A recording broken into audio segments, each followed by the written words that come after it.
orar nesse momento, né? Agradecer a Deus mais uma vez e pedindo a Ele que nos ajude a compreendermos a Sua palavra mediante a essa lição de número 7. Então vamos orar mais uma vez.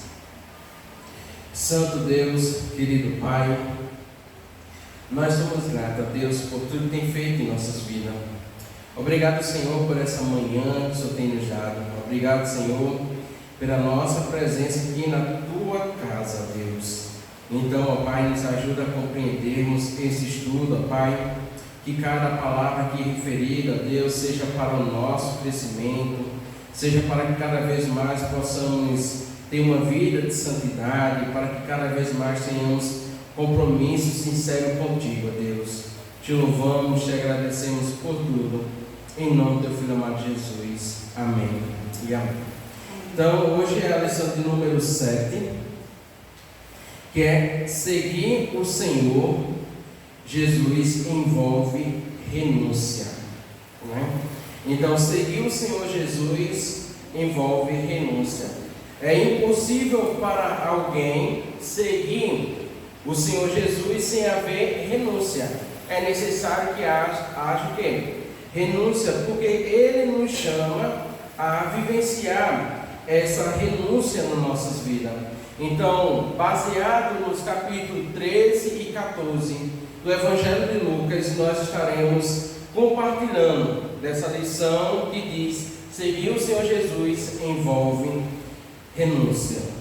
E como introdução aqui na revista, a lição de número 7, diz o seguinte, o início: a vida do discípulo de Jesus implica um arrependimento constante, né? A lição ela vai tratar sobre essa questão de que um discípulo de Jesus, a sua vida precisa viver em constante arrependimento. Nós não apenas nos arrependemos uma vez, eu já me arrependi dos meus pecados e agora nos próximos que eu cometi eu não preciso mais me arrepender porque eu já me arrependi desse pecado. Não, a nossa é um constante vida de arrependimento. Constantemente estaremos errando e constantemente estaremos nos arrependendo, pedindo perdão, tanto àqueles a qual nós machucamos, como também ao Senhor Jesus. É necessário sempre estarmos diante dele pedindo para que nos perdoe pelos nossos erros, também nos ajude a crescer, né? Jesus, desde o início do seu ministério, pontuou que seu objetivo para nós era para que pudéssemos dar fruto, né? O capítulo 13 de Lucas, ele vai falar sobre essa questão, que uma árvore, né, quando ela é plantada, o seu sentido é que ela dê fruto. Se alguém planta um pé de manga e esse pé de manga não dá manga, o que é que geralmente faz? Corta, né? Corta e pega a madeira e lança onde?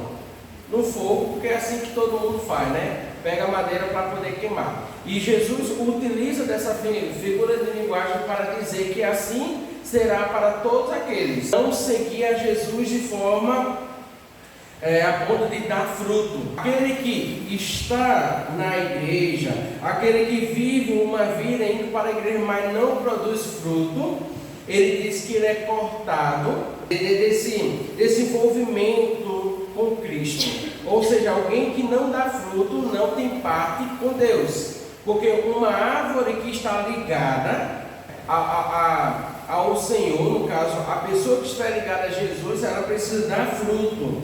Jesus, desde o início do seu ministério, pontuou que seu objetivo para nós é darmos fruto, que permaneça.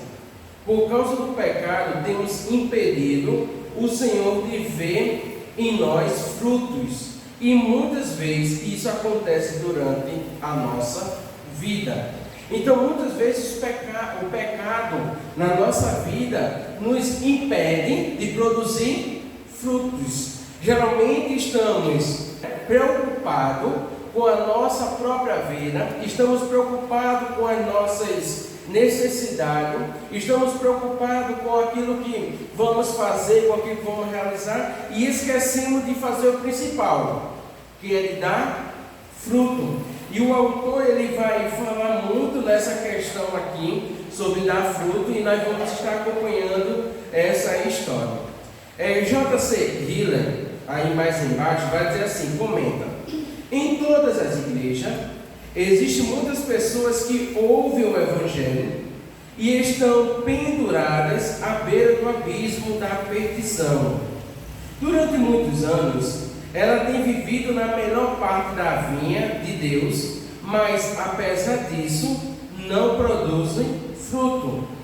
Tem ouvido a fiel pregação do Evangelho durante a incontável domingos, e apesar disso não aceitaram, não tomaram sua cruz e não seguem a Cristo.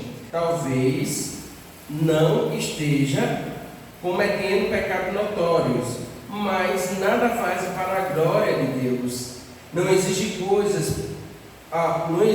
coisa alguma positiva em seu cristianismo. De todos eles, o Senhor da vinha pode afirmar com certeza: há anos venho procurando fruto nessa figueira e não acho.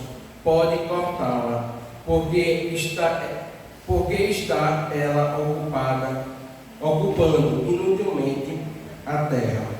Então, o que o autor aqui está querendo dizer? Ele está querendo dizer que nas nossas vidas, na vida cristã, há muitas pessoas que estão domingo após domingo, culto após culto, indo para a igreja, mas que está pendurado na beira do abismo. E por que o autor ele fala sobre essa questão? Porque ele diz que tem pessoas que estão indo para a igreja, mas não está preocupado em dar fruto, só apenas de poder marcar sua presença.